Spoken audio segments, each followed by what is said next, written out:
जब कजन ने देखा कि आदमी के बॉक्स में सिर्फ 2 वुडन प्लैक्स हैं, तो उसका कजन एकदम खुश हो गया। उसे लगा कि दादाजी ने उसे ही बिजनेस का वारिस बना दिया है, लेकिन उसे नहीं पता था कि जो प्लैक अभी-अभी रिवील हुआ था, उसका रंग लगभग बाहर आ गया था। इसलिए उस आदमी ने अपना प्लैक छुपा लिया था। फिर दोनों कजन्स ने एक-एक करके वुडन प्लैक्स पलटने शुरू किए। दादाजी की विल के हिसाब से जिसे ज्यादा ग्रीन प्लैक्स मिलेंगे, वही पूरी प्रॉपर्टी इनहेरिट करेगा। अनएक्सपेक्टेडली दोनों का पहला प्लैक ग्रीन निकला। ये देखकर सबने उन्हें और प्लैक्स पलटने को कहा। उसी टाइम कजन की वाइफ, जो हारने से डर रही थी, उसने अपने हस्बैंड को बोला कि पेट से पीछे हट जाए ताकि ज्यादा लॉस ना हो, लेकिन कजन ने उसकी बात इग्नोर कर दी। उल्टा उसने दादाजी से मिली लग्जरी कार भी दांव पर लगा दी। उनके पापा भी उन्हें रोकने आगे आए, लेकिन कजन इतना इन्वॉल्व हो चुका था कि खुद को रोक नहीं पाया। उसे लगा अब तो पूरी फैमिली की विरासत के लिए लड़ना ही पड़ेगा। सबको लगा कि आदमी अब हारने वाला है, लेकिन तभी उस आदमी ने अपने शॉप्स के अगले 10 साल के प्रॉफिट्स भी दांव पर लगा दिए। उसने ठान लिया था कि वो इनहेरिटेंस की फाइट नहीं छोड़ेगा। कजन ने उसका मजाक उड़ाते हुए बोला कि अब तू अगले 10 साल मेरे लिए काम करेगा। आदमी ने फिर भी कहा कि उसकी चॉइस सही है। कजन ने अपने असिस्टेंट को कंपनी का कॉन्ट्रैक्ट लाने के लिए भेज दिया। उसकी वाइफ बहुत टेंशन में आ गई थी। उसने कहा कि इतना बड़ा रिस्क लेने की जरूरत नहीं थी, हार गए तो सब कुछ बर्बाद हो जाएगा। फिर उसकी वाइफ ने जल्दी से दूसरा प्लैक पलटा,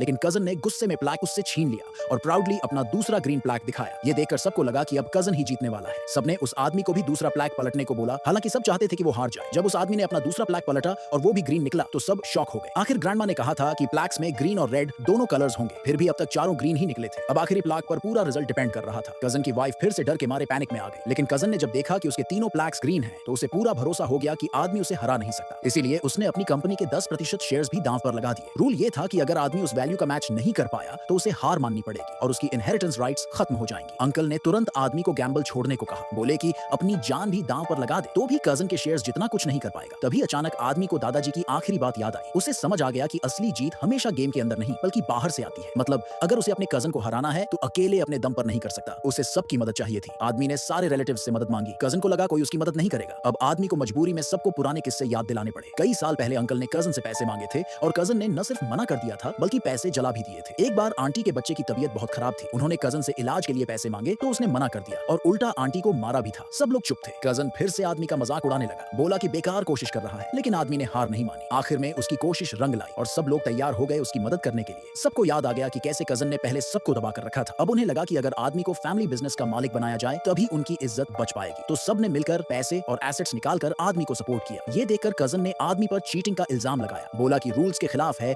रिलेटिव्स से पैसे मांगना, लेकिन ग्रैंडमा ने आदमी का साथ दिया। जब आदमी की बैटिंग कजन के बराबर हो गई, तो दोनों ने तीसरा प्लैक पलटने की तैयारी की। तभी ग्रैंडमा खुद आ गई और उन्हें रोकने लगी। बोली कि दादाजी कभी नहीं चाहते थे कि उनके पोते आपस में दुश्मन बन जाएं, लेकिन दोनों अपने अपने मकसद के लिए अड़ गए। कजन ने गुस्से में अपना तीसरा ग्रीन प्लैक पलटा। उसे लगा अब तो आदमी जरूर हारेगा, लेकिन शॉकिंगली आदमी का तीसरा वुडन प्लैक भी ग्रीन निकला। कजन तो तुरंत ही गुस्से में आग बबूला हो गया और आदमी पर चीटिंग का इल्जाम लगाने लगा।